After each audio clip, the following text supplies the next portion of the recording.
Wyoming first morning. Burke and Josh following up.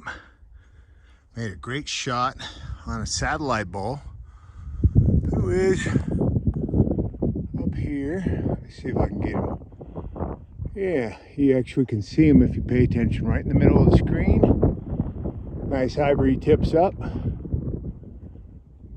Great shot in the wind. I don't know the exact range, but fabulous job.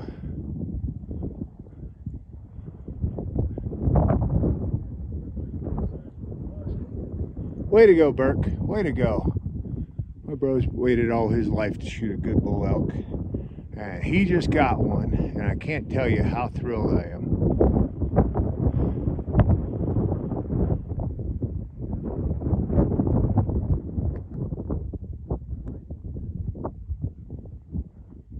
Josh is always doing one hell of a job. My man is an elk killer. I'll get a little closer and get some video in a minute. Okay, I'm walking up on Josh and Burke. Sounds funny, but I waited my whole life for my bro to shoot the bull of a lifetime. And I was a little worried at first that he wasn't going to shoot this thing because he acted like a satellite bull, which he sure as hell doesn't look like a satellite bull. My boy Josh. Oh, I'm so proud of you guys. I can't even tell you. Like, people that don't hunt have no idea the amount of work and talent that goes into bulls like that. Way to go, boys. All right, tell me your story, Burke. How far? I think Josh says he's around 425. You do good work with that 7mm. Josh was probably doubting you. Told him hold a little for wind, tried to better Yeah. he did. Josh gave me the wind. Not any better. Wow, what was the wind, Josh? Oh, I was guessing 12, 15. Wow. 400. I went about halfway back. About that much wind. He's a 7-by. 6 by 7. Are you shitting me? My whole life, Josh, I've been hoping Burke would shoot a bull like that because I've been really blessed and took Josh to do it. Oh man, I'm proud of you guys. That is unbelievable. All right, I'm walking in close just so the people that haven't seen great elk can see this. Look at that guy. I love great swords. 6x7. That bull better end up on a wall somewhere, Burke. Oh, yeah. Wow. Absolutely. Hey, take a knee, you two. This is for posterity. Yeah, do a couple of snapshots. It's my boy Josh there. He is an elk killing machine. Get in there, Josh. Yeah. The way I look at it, that's Josh's bull. I just pull the trigger, you know? Absolutely. Oh man, these are my boys here. This is for my Timverse audience, Josh. These are my boys. Damn fine work. All right, here we Got it? Yeah. Burke's bull. He's putting us to work. You're going on the way out. Yeah, making everybody else do all the work.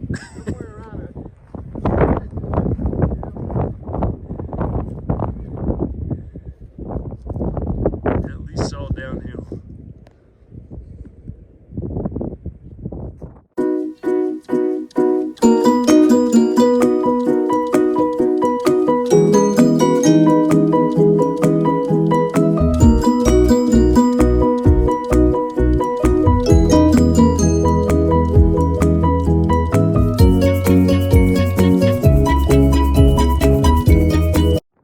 Wow, man, that was on the scale of easy stalks. That may have been the world record on the flat. It's about a 1.5. We did have And we gotta be worthy. Let's get that ball. It's hard to see through the camera sometimes. Oh, you know, oh, there he is, right in the middle. Hard to see. There's our bull out there. Awesome. That's a perfect Tim bull. What do you think? Isn't that a perfect Tim bull? Not too big,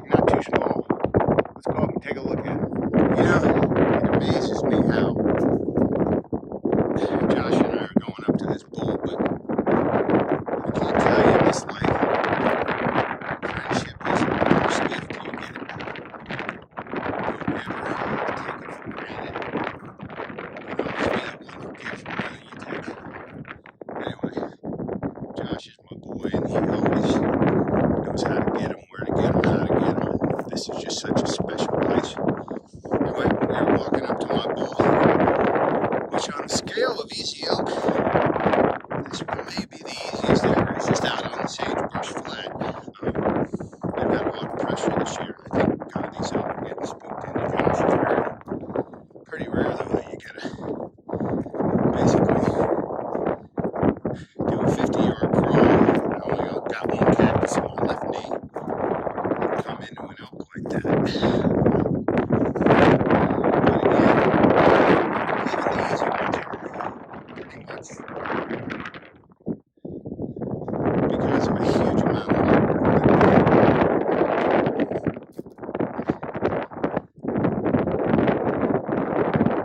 That trigger's a little light for me. Hey Josh, next time I decide to use that gun, I'm going to practice with it for a whole night ahead of time. Oh, that's a good bull, Josh. You know what? That's a big Tim bull. Holy crap, by my standards. My rule is I shoot the first one that my boys will allow me to shoot. That's a beautiful bull. Another gorgeous Wyoming morning.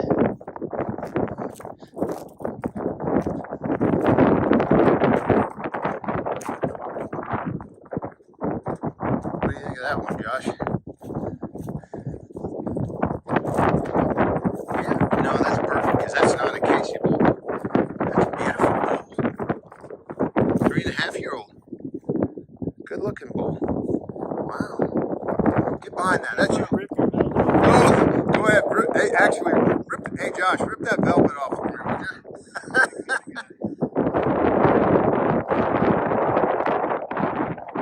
Get behind him, Josh. That's your bull, not mine.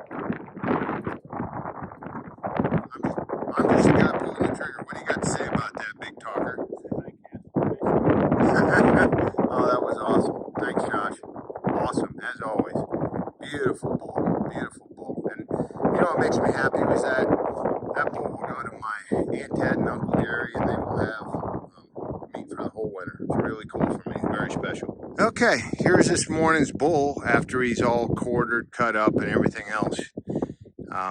Europeans do something that I think is really smart. They put a twig in the great beast's mouth for its last meal, just to honor the animal. So I took a piece of high desert sagebrush, put it in this bull's mouth just to thank him for all he's given me, given us.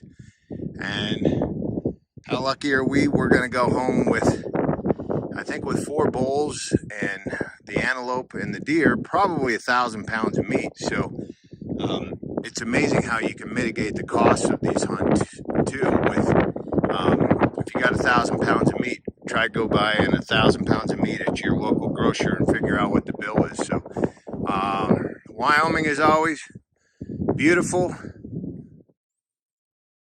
Okay, everybody, this is mule deer hunting in central Wyoming, and as you can see, even though it looks like it's wide open, it's not. You could hide 100 deer in here, and what they do is sometime between first light and about 9 a.m. they typically bed down in this stuff, and they are not going to move unless you nearly step on them. So in the middle of the day, you're actually not wasting time by just sort of hiking around all these little coulees and stopping and looking and glassing and really taking your time, because sometimes they can be down in under any of these bushes and they freak out and jump out just like a bird. So, you know, take your time, work it, and keep covering country. Okay, everybody, where are we? We are in north central Wyoming, still on our deer hunt. Casey got a beauty yesterday, so I'll try to get some video of that one. Nice 5-point buck. That's a buck of a lifetime.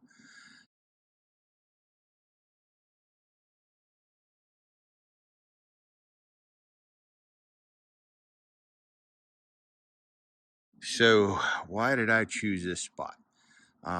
Sometimes the best spots believe it or not, are right near humans. Like, I'm not telling where, but that's I-90.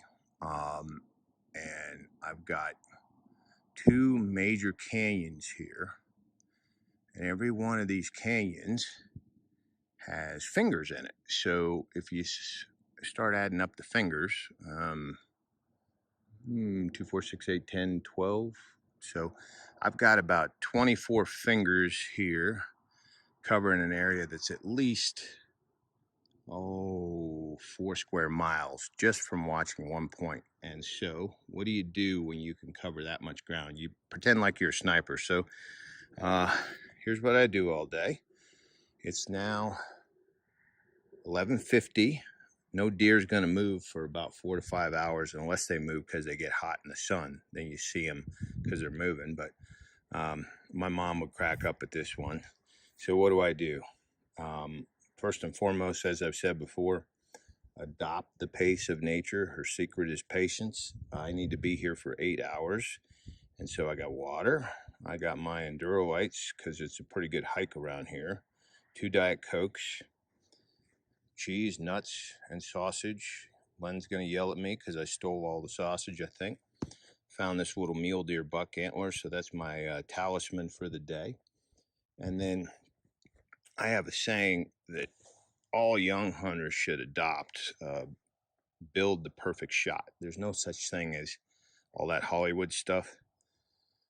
Rifles are accurate when they're, especially at long range, when they're rested properly. So anyway, this is a rifle I built. Took me almost 3 years to build it, with the help of my good friend Jamie. But anyway, I can put it on the bipod at the front in this dirt, put my pack underneath it, and functionally it's the equivalent of what we call a best bench rest shot. So this rifle is also good to 1,000 yards. So as you can see, even though this country is massive, it's about 400 yards to the closer canyon ridge and about 1,000 yards to the far one. So I can pretty much cover 4 square miles of country by sitting in this one vantage point. And the only trick is to stay out of the sun because it'll be hot today, and just be patient.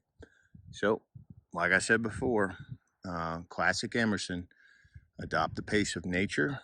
Her secret is patience. So I will be here all day long.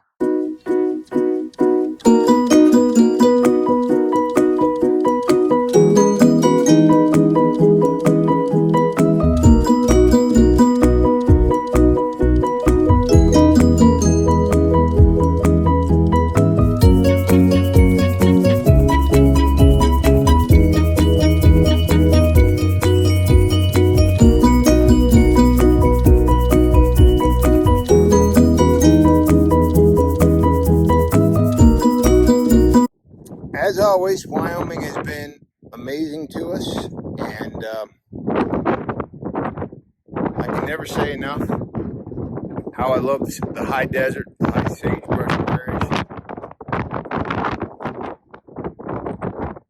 And anyway, this one's a little different. What we did, the deer hunting was a little tough because we only had 2 days and it was public land, and they'd already taken 4 good bucks out before us. Casey really worked hard, so he ended up getting a good buck, and Len and I were, quite frankly, too close to the road, and we needed a few more days to get bucks, but we had to get down elk hunting. Now, the good news for us is 4 elk tags and 4 bulls, because this area of Wyoming is absolutely amazing for the elk hunting. And so what we did, we combined the deer and the elk hunting just to give you a good feel for how beautiful it is in Wyoming, why I love it here, why it's one of my great spirit places in the world. Wrapping up the end of our Wyoming elk hunt, and I just love that bull, Burke. And this guy did that bull for you for 100 and, what'd you say it was, 175 bucks? 2 1/4. Oh, 2 1/4. Pretty good. But as opposed to taxidermy, that's a great deal. That's a trophy of a lifetime. Let me see if I can go around the side just so they get, yeah. Look at the nice swords on him. Hard to believe that's a satellite bull going between herds, but That's the best of Josh's ranch in Wyoming. So that's a wrap from Wyoming, everybody. Congrats, my bro. I've waited all my life to see you with a bull of that caliber. That's Good. great.